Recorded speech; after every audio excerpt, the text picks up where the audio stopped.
रतोदेरो report. Reporter आगा Naeem Akbar Abro. Pakistan peoples party जे chairman Bilawal Bhutto Zardari जे press तर्जुमान Jameel Soomro चयो आहे त पीपी जे ख़िलाफ़ जेके बि मुख़ालिफ़ धुरियूं आहिनि उहे अॻु बि घटि हुयूं। उन्हनि गॾिजी पीपी ख़िलाफ़ चूंडूं बि विढ़ियूं पर हमेशह उन्हनि खे शिकस्त मिली।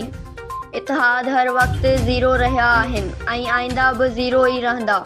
अहिड़ा इतिहाद ठहण सां पीपी ते को बि फ़र्क़ु नथो पवे। रतोदेरो लॻ ॻोठ मसूदेरो में पीपी अॻवान सरदार आगा अली नवाज़ ख़ान जलबाणी सां पुफी जे लाॾाणे ते ताज़ियत करण बैदि हिन मीडिया सां ॻाल्हाईंदे चयो त चूंडुनि में पीपी सां दांदिरियूं कयूं वयूं ऐं मुख़्तलिफ़ जरहरबा हलाया विया पर हुन हूंदे बि मुल्क जो अवाम पीपी सां गॾु आहे। हिननि चयो त ताज़ो आज़ाद कश्मीर में थींदड़ चूंडुनि में सिलेक्टेड वज़ीर आज़म जे वज़ीरनि पैसा हलाया। उन बावजूद बि इलेक्शन कमीशन ख़ामोश रही। हिन चयो त सिलेक्टेड वज़ीर आज़म ॻारियल वज़ीरनि खे पाण सां गॾु इलेक्शन कैंपेन दौरान पाण सां गॾु उते वठी वियो पर पोइ बि पीपी आज़ाद कश्मीर में मुक़ाबिलो करे 11 सीटूं खणी आई।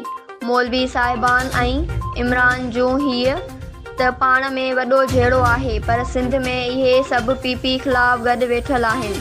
असां ईंदड़ चूंडुनि जी तयारियुनि में आहियूं। ज़ाहिरी ॻाल्हि आहे असांजी पार्टी आहे। चूंडुनि दौरान सभु सियासी पार्टियूं तयारियुनि में हूंदियूं आहिनि। अॻु बि मुख़ालिफ़नि खे शिकस्त ॾिनी आहे। ईंदड़ चूंडुनि में बि उन्हनि खे शिकस्त ॾींदासीं।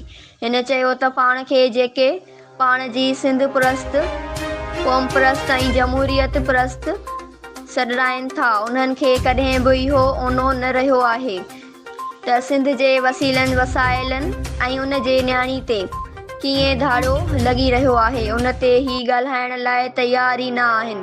सिंध में पाणी जी खोट हुजण वारे मसइले ते हिननि जे वात में मग पियल हुआ। कंहिं बि क़ौम परस्त उन बाबति को बयानु न ॾिनो। उन्हनि जो सिंध जे माण्हुनि ऐं उन्हनि जे ॾुखनि सां को बि वास्तो न आहे। इहे सभु पेट परस्त में पूरा आहिनि। हिन चयो त पीपी जे सिंध हुकूमत ऐं पीपल्स पार्टी पाणीअ जी खोट ख़िलाफ़ एहतिजाजी मुज़ाहिरा कया। सिंध जे माण्हुनि खे उन्हनि मां ॿियूं कहिड़ियूं उमेदूं हूंदियूं।